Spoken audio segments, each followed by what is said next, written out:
देखते हैं बेटा, given secant theta is equal to 13/12। Calculate all other trigonometric ratio. जो 5 रेशियो और बच गए वो सभी कैलकुलेट करने हैं मैंने। मैं पहले एक राइट एंगल ट्रायंगल बना लेता हूँ, ABC। मैं थीटा यहाँ ए पर ले लेता हूँ। तो we know that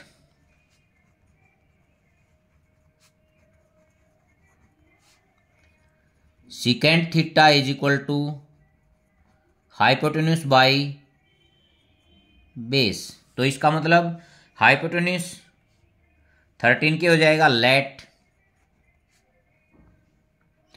A C is equal to 13K units and A B is equal to 12K units. बेटा ये K मैं इसलिए मानता हूं ताकि ये जब रेशियो लिया तो जो इनका HCF था वो दोनों में कट गया, वो मैंने क्या ले लिया, K ले लिया। यूजिंग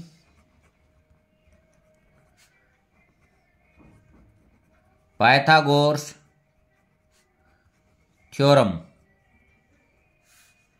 मेरे को इसमें AC 13K और AB 12K यूनिट्स। अब BC निकालना, तो BC का square is equal to AC का स्क्वायर माइनस AB का square.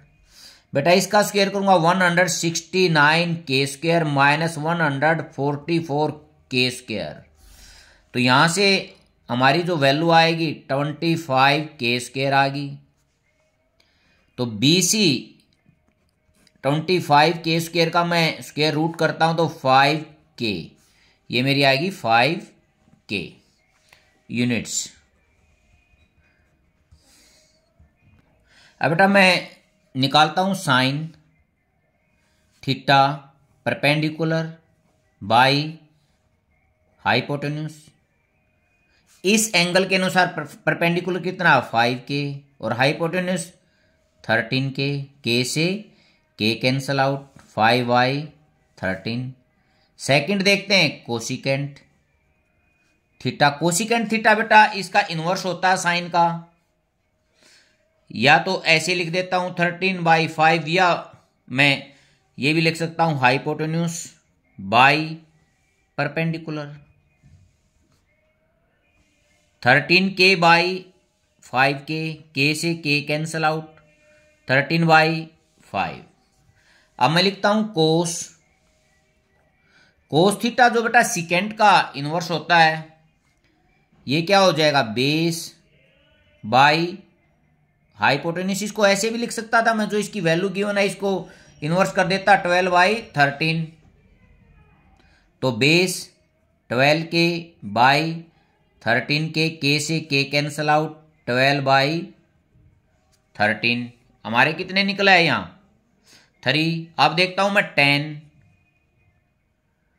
Theta perpendicular by base. अब बेटा परपेंडिकुलर 5K और बेस 12K, K से K कैंसल आउट, 5/12। अब नेक्स्ट देखते हैं कोट थीटा इनवर्स होता है इसका tan का। इसको मैं डायरेक्टली लिख सकता था, but base by perpendicular 12K by 5K, K से K कैंसल आउट, 12/5। ये जो रिमेनिंग 5 रेशियो थे ट्रिग्नोमेट्रिक रेशियो हमने इसमें निकाल दिए हैं। अब नेक्स्ट क्वेश्चन देखते हैं बेटा। 6th क्वेश्चन देखते हैं। If angle A and B are acute angles, mean दोनों 90 से छोटे हैं। मैं एक यहाँ ट्रायंगल बना लेता हूं,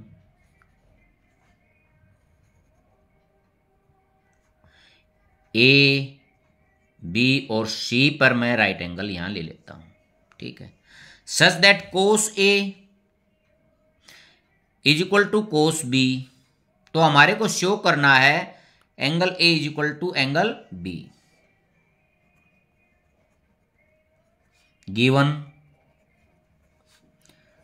कोस A is equal to cos B। बेटा कोस थीटा जो होता है वो होता है बेस बाई हाइपोटेन्यूज। तो इसके अनुसार base A C, hypotenuse A B, इसके अनुसार base B C by hypotenuse A B. देखो बेटा, देखो रेशियो सेम है और नीचे की वैल्यू भी सेम है, तो ऊपर की वैल्यू भी क्या आएंगी, सेम आएंगी। या आप थोड़ा वो करते हो तो A C is equal to B C by A B, ये इस साइड डिवाइड है तो दूसरी साइड मल्टीप्लाई, ऐसे करके मैं डायरेक्ट भी लिख सकता था, इसको ऐसे काट दे। तो यहां क्या आ गया, A C is equal to B C. अब बेटा इस ट्रायंगल में अब देखता हूं, ये साइड और ये साइड क्या होगी, इक्वल होगी। यदि किसी ट्रायंगल की दो साइड इक्वल होते हैं तो उनके जो एंगल होते हैं, कोरस्पोंडिंग एंगल, वो ऑलवेज इक्वल होते हैं। ये आइसोसेलेस ट्रायंगल बन गई। तो ये मैं लिख दूंगा, so corresponding angles are equal, angle A बराबर एंगल बी। बेटा ये जो साइड हैं इनके कोरस्पोंडिंग एंगल, इसका ये एक ए हो गया और एक बी इक्वल होंगे। यदि दो साइड इक्वल हैं तो दो एंगल इक्वल होंगे। यदि तीनों साइड इक्वल हैं तो तीनों एंगल क्या होते हैं, इक्वल होते हैं। ये ट्रायंगल की जो है प्रॉपर्टी है। ये हमारा 6th question complete. Thank you.